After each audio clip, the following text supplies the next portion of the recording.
सुद्धा काय अडचण नाही. त्याचं आपण फर्म नाही काढणार असं नाहीये. जर याच्यावर तो ओव्हर ह्या जीआरमुळे त्या जीआर परिणाम होत नसेल तो नको ना. सरकार पण यामध्ये म्हणजे मुख्यमंत्री म्हटलं आपण काढू, फक्त एक कायद्याचे कुठं उद्या जर त्याला ज्याच्यामुळे त्याला स्टे मिळाला कुठं सरकार दाखवू देणार की तुम्ही नीट पाहिलं नाही नीट. आम्ही कायद्यातच सांगतोय ना साहेब, आधार असल्याशिवाय कुठल्याच गोष्टीचा जीआर काढता येत नाही. आधार असल्याशिवाय, राष्ट्रीय असल्याशिवाय तलाठी फेर ओढू शकत नाही, मंडल अधिकारी चलन तहसीलदाराकडे पाठवू शकत नाही. बरोबर तुमचं म्हणणं आहे.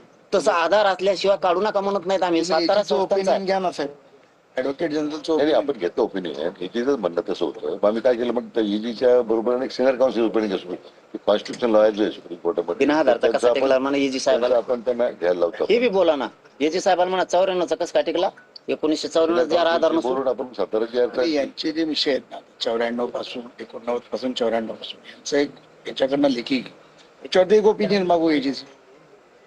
आहे तर देखील म्हणतात ते 94 प्रमाण करा, वेगवेगळ्या मुद्दा आपला तो. पण प्रश्न सातारा गॅजेटचा मुद्दा जो आहे तो फक्त एवढे 4-5 दिवसाचा सिनियर काउन्सिल याला नियमावली ती लावल्याशिवाय आम्हाला प्रमाणपत्र व्हॅलिडिटी मिळणार नाही साहेब. तुम्हाला आत्ताच सांगतो, ती नियमावली तुम्हाला 2001 ची 2000 कायद्याची 2012च्या नुसार ती लावावीच लागणार आहे, तरच ते प्रमाणपत्र निघणार आहे, तरच ती व्हॅलिडिटी होणार आहे. नाही तर ते होत नाही, असं होत नाही. ती तुम्हाला 1921 जनगणना त्याला लावू नये, 31 ची लावू नये, 1800 पासूनच्या जे जनगणना झाल्यात त्याही लावू नयेत.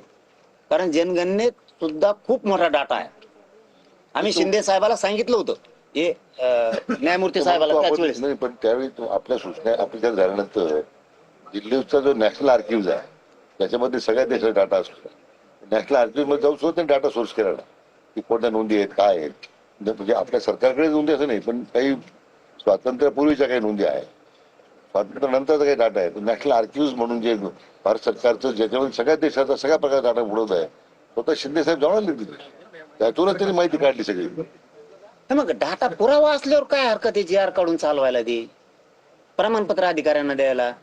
जीआर मध्ये सुलभता आणा ना, त्या जीआर मध्ये कमून टाइम लावायला लागले, कशामुळं मराठवाड्यातले टाइम का. हे आता एकच आहे काय टाइम बरोबर आहे. हैदराबाद या संदर्भात काही थोडस इश्यू आहे खाली, तो आता आपण सोडू. त्याला काही काळ गेला मान्य करतो की थोडा कामामध्ये वेळ गेलेला आहे. पण 2 गोष्टी आहे माझी, 58 लाख डाटा आपल्याला उपलब्ध करून देणं हा पहिला भाग, आणि या हैदराबाद गॅजेटचे आणखीन अंमलबजावणी करताना गती देणं हा त्याला एक दुसरा भाग. त्याला थोड्या देतच नाहीयेत ते. नाही देऊ आपण त्याला, देतच नाहीयेत. मी तुम्हाला प्रत्येक वेळेस फोनवर सांगितलंय का नाही, तुम्हाला लय झालं त्या 2 महिन्यात फक्त मी बोलत नाहीये. नसतं त्याच्या आधी वेळोवेळी सांगितलं की नाही तुम्हाला, वेळोवेळी सांगितलंय की हे करायचं.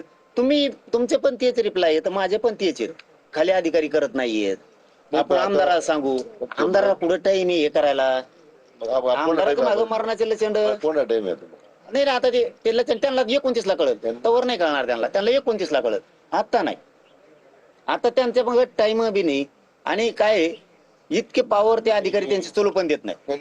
तर मी ते आपण जे फेब्रुवारी 2026 फडणवीस साहेबांनी जर सूचना दिल्या, हैदराबाद गॅजेट प्रमाणे मराठवाड्यातला मराठा कुणबी आहेत त्यांचं गॅजेट हे 2,56,000 संभाजीनगर जिल्ह्यात आहेत मराठे, ज्याच्याकडे 67चा खासरा निघल त्याला प्रमाणपत्र देऊन टाका, सणासण वाटप सुरू होईल. तर खासर पत्रकामध्ये धरलं ते गुरु याच्यामध्ये, पण त्या नोंदी खासरा पत्रकामध्ये कसे आहे की ते नंबर आहेत. फडणवीस साहेबांनी जर सांगितलं मराठवाड्यातल्या मराठ्यांचं हैदराबादचं गॅजेटियर आहे, संख्या आहेत त्यांच्या, मराठवाड्यातल्या लोकांना कुणबी प्रमाणपत्र द्यायला सुरू करा, तर उद्या सकाळी लाईन लागा. बाकीचं मला काहीही बोलता येत नाही. त्यांनी जर उद्या अधिकाऱ्यांना सूचना दिल्या तर हे करून टाक, जीआर मी काढलाय, कायद्यानं काढलाय, आधार घेऊन काढलाय, आणि चल दे प्रमाणपत्र, उद्या सकाळी सुरू होते. बोलू आपण त्यांची साहेबांशी बोलतो मी, उद्या सकाळी सुरू होते. नसता हे 10 महिने गेले, असेच पुन्हा 10 महिने जाणार. माझी भावना फक्त तुम्ही समजून घ्यावं, शॉर्टकट शब्दात तुमच्या लक्षात येऊन जाईल मला काय म्हणायचं. नसता हे होत नाही, अजिबात होत नाही. गॅजेटनुसार एकही प्रमाणपत्र मिळत नाही. फडणवीस साहेब म्हणले की सुरू, उद्या सकाळी त्यांनी सांगावं, आता सांगावं. त्यांचा विरोध असं कारणच नाहीये. मी कुठे विरोध म्हणला आहे का, तुम्ही म्हणाला तर त्याला काय अर्थ राव. मग त्यांनी सांगायचं म्हणजे त्यांनी काही वेगळं सांगितलं का नाही ना. आता काही लोक काम करत असतात. आता आपण म्हणल्याप्रमाणे मुख्यमंत्री महोदय विनंती करू, पण टाइम बाउंड करा, निक्षून सांगा. अधिकाऱ्याची फडणवीस साहेबांनी सांगितल्यावर हो आम्हाला ठोकलेल्या